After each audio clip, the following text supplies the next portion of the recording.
I'm the Honest Coach. I coach girls on going from being nice to connecting with their softness in order to gain control over their life circumstances and relationships with men. So he's pulled away. And now you're panicking. So I'm just going to tell you the things that I have come to understand with certainty. You can never really lose him, and you don't really need him. You are not the problem, and there is nothing wrong with you. He doesn't like the way closeness makes him feel. When he first started getting involved with you, all of your interest was on yourself. All of the focus, the dynamic between the two of you, was on you. And it wasn't until you started putting your interest and attention and focus on him that he started pulling away. Therefore, if you're to put your attention and focus and interest back on yourself, he will become more comfortable, because it was the interest on him that caused him to withdraw from the relationship, the dynamic. In relationships, you lose your identity.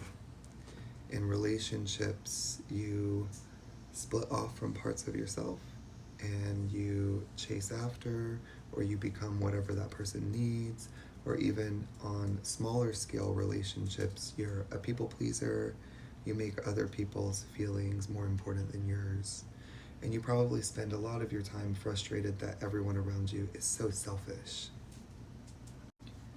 So he's pulled away, and I've explained to you why he's pulled away and that it has nothing to do with you. So how do we work with you? Well, the strategy of splitting off from parts of yourself to become what he needs so you don't lose him doesn't work. Instead, we let him go and we connect with ourselves, and we decide we're not going to abandon ourselves anymore. The problem was never that he's abandoning you, it's that you abandon yourself. So we're going to grieve the loss of him. Now we're in reality. We want to connect with what we want. What do you want to feel? I want to feel. He made me feel, and I want to feel. That's your priority. You move forward. Now you have your boundaries up. Your boundaries are, I don't like the way that makes me feel. I want to feel this. That's not making me feel it. This makes me feel that. Oh, okay, I'm going to do this. And you just start moving in that direction and letting go of the things, the friends, the people, the situations, the circumstances from before that you don't align with anymore. And I've often said that when you start to connect with how you want to feel, when you start to connect with your softness, a lot of people are going to become upset at that. Well, yeah, because they liked that you were in a position where you were serving their needs and not yours. And they're going to tell you how selfish you are, that you're serving yourself and you're serving your own needs, or they're going to make you feel that way. And that's okay. That means that what you're doing is what you should be doing. So the most important thing that I teach is that we never take anything away from the nice girl. She loves him. So you're going to grieve the loss of him and you're going to support her and connect with what she wants. But we never take him away from her, because that's going to make her go crazy. She's going to spiral. So we never take anything away from the nice girl. We never go no contact. We don't get upset. We don't blame. We just simply say, oh, what is it about him that you admire? What is it about him that made you attracted to him? Well, he does this and he does that, and I like this about him and I like that about him. Those are great things. Those are wonderful things. Let's keep those things. Maybe we can use those things in our daily life. Those are great qualities. Those are great characteristics. But he's not treating you the way you like to be treated. So that's the line in the sand, right? We want only what's going to make us feel the way we want to feel. If it's not making us feel the way we want to feel with its actions and its doing, we don't participate with it. It doesn't mean there's anything wrong. You can still love him. You're still the one I want. You're the only one I want. And no one else will ever compare to you. But you're not treating me the way I want to be treated. So I'm leaving you alone. I'm going to go over here and do this. You soften it.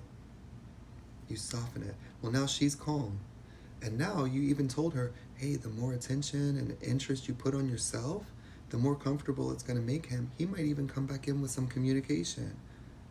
Great, let's do it. Let's practice being selfish. Now it's fun. Now it's a game. Now it's a game. Well, it was never personal in the first place. It felt personal. And he may even have said to you that it's personal. You do this and you're clingy and you're this. Yeah, he's just reacting to how your interest in him is making him feel. He doesn't like love. It's deeper than this, but I'm not going to go deeper than this on TikTok. I'm just sharing with you what I know with certainty. So the more you connect with your softness, the more you connect with how you want to feel, the more you make yourself a priority, and you just don't participate with other people that are not going to make you feel the way you want to feel. The more he's going to be comfortable communicating with you. And also, you don't need anything from him. So let me reiterate, this is the truth.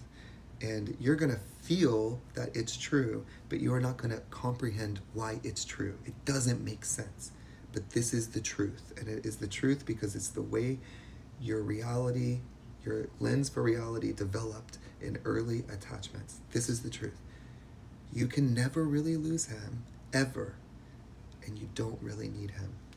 That's the truth. That's the core. So, you don't need to worry anymore. And you can love him to the moon and back. In fact, I always say admiration statements plus I want it for myself. You know, he contacts you and you say, you know what? I just love how motivated you are. You're the most motivated person I've ever met. I just love that quality about you. I want to be more motivated for myself. So I picked up these new activities. I got to go. I'm busy with me. I got to go. Thank you so much for teaching me about being motivated. I love that. I'm going to go apply that to myself.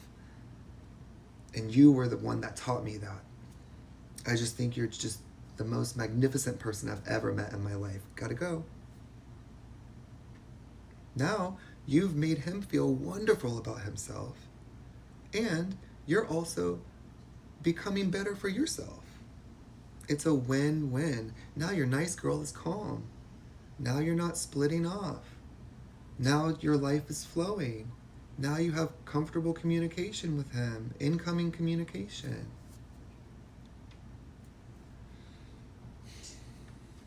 So, we never want to take anything away from our nice girl. We don't want to be harsh. And that is a simple explanation of how that's what's really happening. And it has nothing to do with you. And we're human beings, and human beings are very complex. You're very complex. So, how do you want to feel? What were the things that you love about him? You get to love those things. Write them down. Put them on your wall.